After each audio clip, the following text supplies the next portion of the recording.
There is something I have never said out loud to anybody back home. The first morning I woke up in Cebu, I sat on a plastic chair outside a little apartment in Mandaue with a cup of instant coffee cooling between my hands, and I waited for my phone to ring. Not because anyone had promised to call, because for years, waiting had become a habit. You reach a certain age and your phone changes meaning. At 40, it is work. At 50, it is bills and appointments.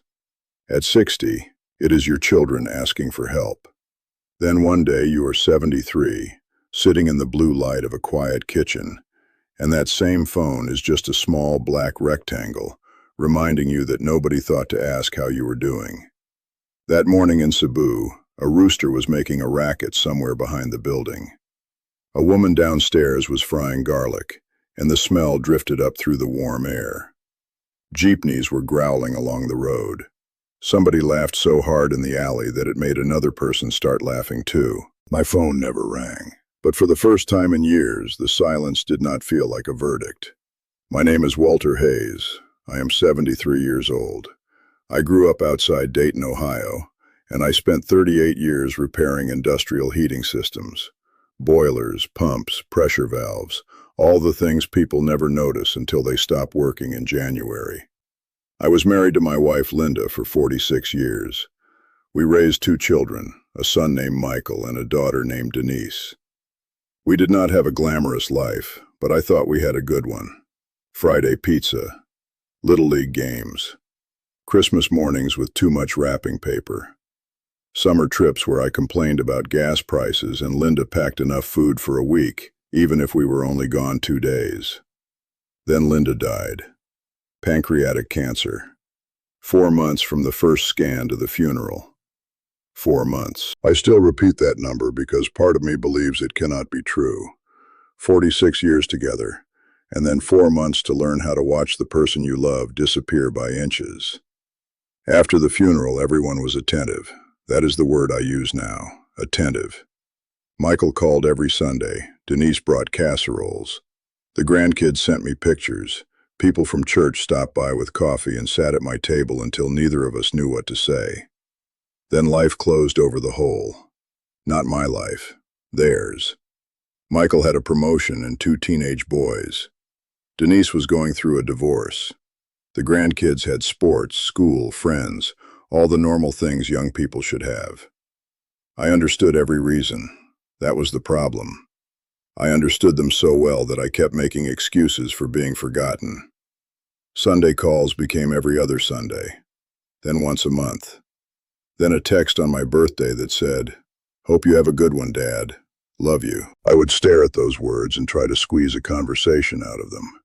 I started calling first. At the beginning they answered. Then I heard, "Dad, can I call you back? I am in the middle of something." "Of course," I would say. "No problem, take your time." Sometimes they called back. Usually they did not. I know how this sounds. It sounds like an old man keeping score. Maybe I was. Loneliness turns you into an accountant. You count the days between phone calls. You count how many questions they ask before they say they have to go.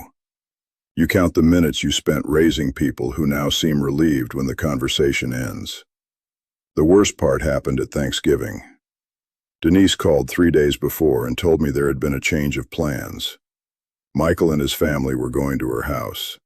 Her ex-husband had the kids for part of the day. Things were complicated. There would be too many people, and the dining room was small. She said, "Maybe we can do something with you next weekend." With you, not together, with you. I told her that was fine. I said I had been invited to eat with a neighbor. That was a lie. On Thanksgiving Day, I heated a frozen turkey dinner and ate it at the same table where Linda used to roll pie dough. I turned on a football game for noise. At halftime, I saw a picture on social media. Both of my children, all 4 grandchildren, Denise's new boyfriend, and even Michael's mother-in-law were crowded around the table. There was an empty folding chair against the wall. That chair broke something in me. Not because I believed they were cruel people. They were not. They were busy people, distracted people, people who had slowly reorganized their lives until I no longer fit naturally inside them. I could have confronted them. I almost did. I wrote a long message, then deleted it. I imagined Denise crying. I imagined Michael getting defensive. I imagined them calling more often for 2 weeks because they felt guilty, then fading away again. I did not want pity calls. I wanted a life. For the next year, I tried everything people tell lonely retirees to try. I joined a bowling league even though my right knee hurt. I volunteered twice a week at a food pantry. I attended a grief group at church. I adopted a beagle named Rusty, who snored louder than Linda ever did and ate one of my slippers the first night. Some of it helped. None of it changed the basic shape of my days. Wake up, feed Rusty, coffee, local news, grocery store, check the phone, lunch, check the phone, walk Rusty, television, check the phone, sleep badly. I even looked at moving into a retirement community outside Columbus. The brochure showed silver-haired couples drinking wine beside a fireplace.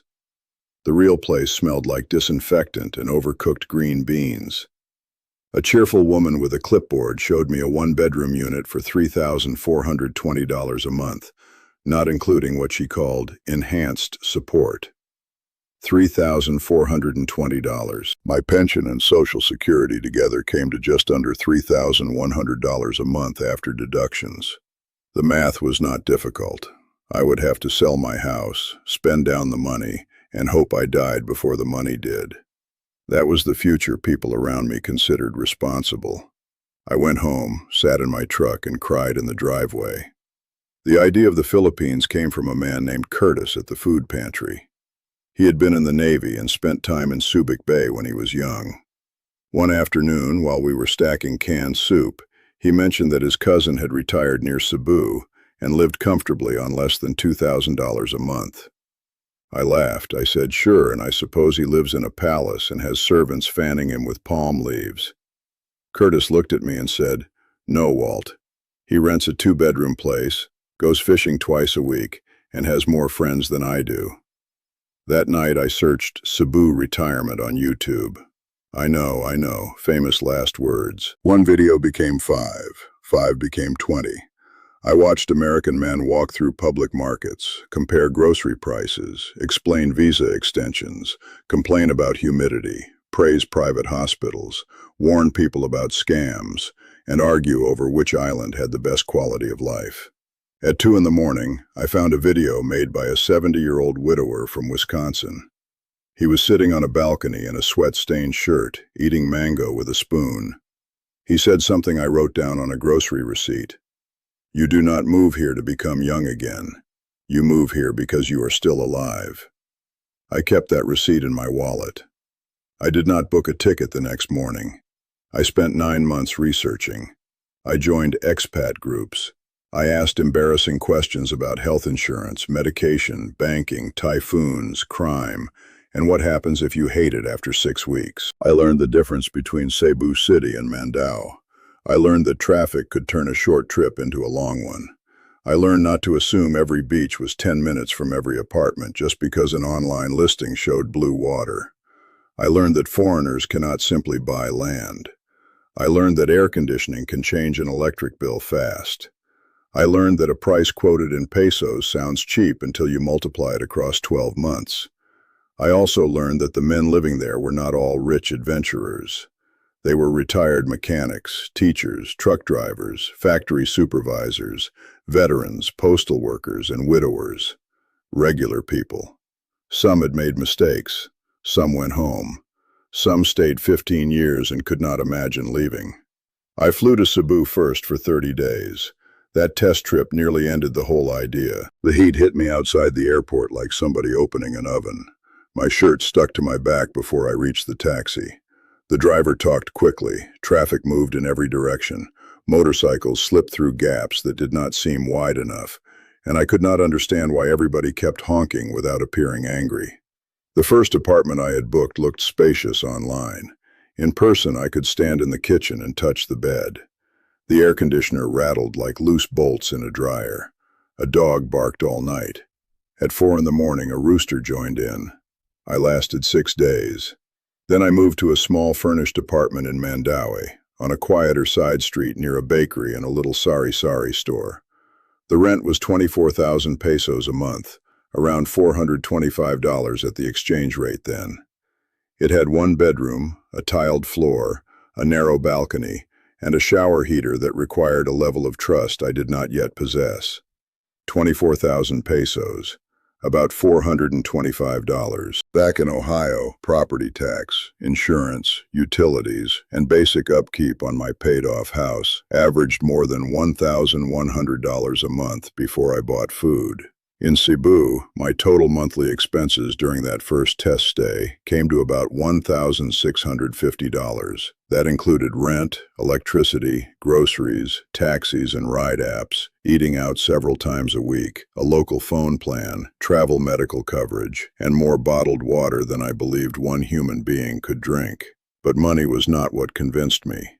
People did. The woman at the bakery started setting aside 2 cheese rolls for me because I came at the same time every morning. A security guard named Ramon practiced English with me while I practiced the few Cebuano words I had written in a notebook. My landlord's brother invited me to a birthday party after knowing me for less than 2 weeks. I almost said no. Back home, invitations had become rare enough that I no longer knew how to accept them. The party was in a covered courtyard with plastic tables, karaoke, grilled pork, noodles, and children running everywhere. Somebody handed me a plate before I could protest. An older woman asked whether I was married.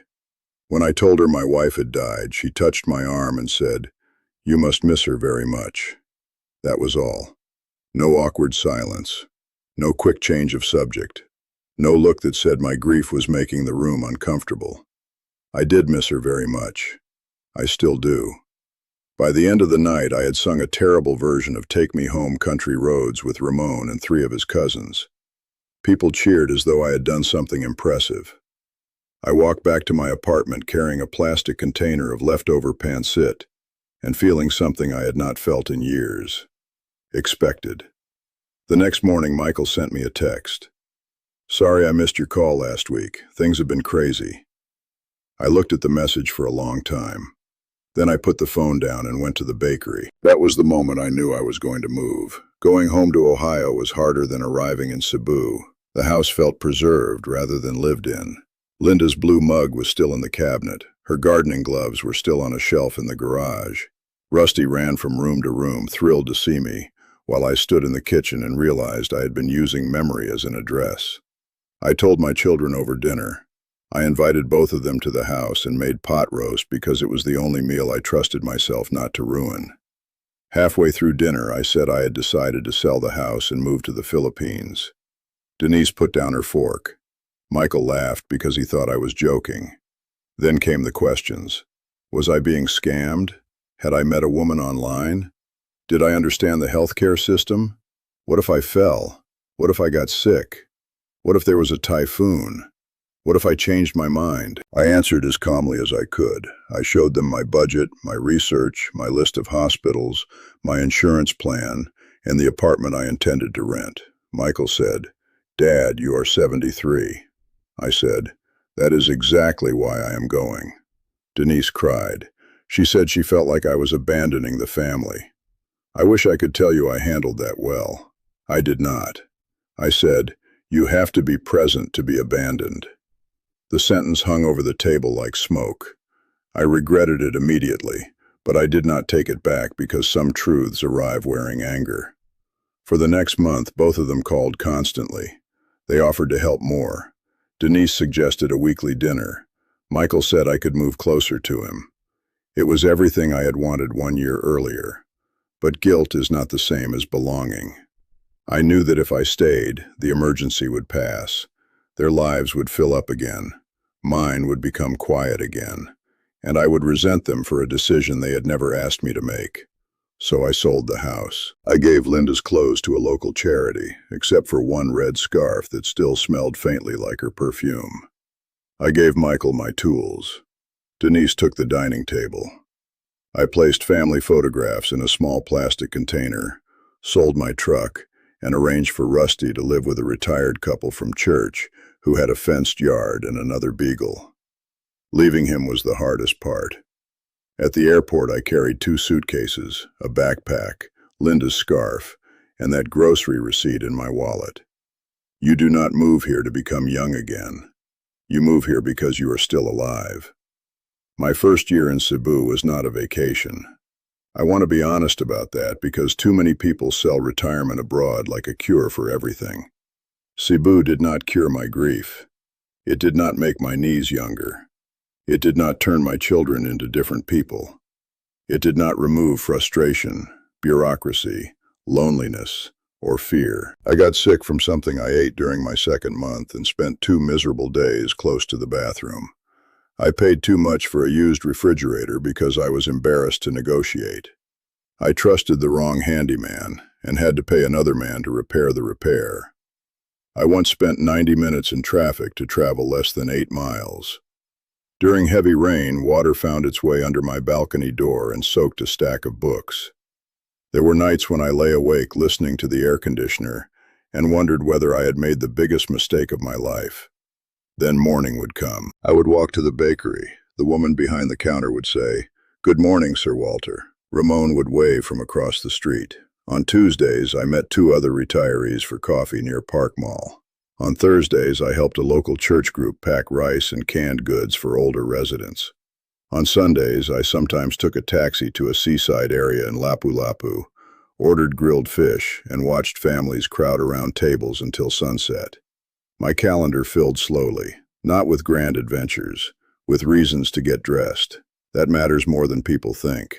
I also learned to be careful about the kindness I received. Not every friendly person is a friend. Not every request for help is an emergency. I set rules for money. I never lent what I could not afford to lose. I did not advertise my savings. I kept my medical documents organized and registered with a nearby clinic. I made friends, but I did not hand strangers the keys to my life just because they smiled at me. There is a difference between opening your heart and switching off your judgment. At 73, I needed both. My relationship with my children changed too. For the first few months, they called often. Then the calls slowed again. But something was different. I was no longer sitting in Ohio waiting. If Michael missed a call, I went to coffee. If Denise forgot to reply, I still had plans on Thursday. I loved them, but my entire sense of worth no longer depended on whether they remembered to check in. And because I was less desperate, our conversations became better. I stopped asking questions designed to keep them on the phone. I stopped pretending every ache was fine so they would not think I was a burden. I told them about the ridiculous rooster, the birthday karaoke, the traffic, the rain, the mangoes so sweet they tasted like candy. They began listening differently because I finally had a life to describe. Last Christmas, both of them called on video. Michael's boys asked to see the view from my balcony. Denise cried when she saw Linda's red scarf hanging over the back of my chair. We talked for nearly 2 hours. I will not pretend everything is repaired. It is not. There are still old wounds. There are still days when I wonder why I had to cross an ocean before my children understood I could disappear from their lives. But I do not wake up angry anymore. This morning I am sitting on the same plastic chair outside my apartment. The coffee is instant. The rooster is still unreasonable. Garlic is frying downstairs. A jeepney growls past the end of the street, and somebody in the alley starts laughing. My phone is on the table beside me. It might ring. It might not. In a few minutes, I am meeting Ramon for breakfast. Later, I am helping pack food at the church.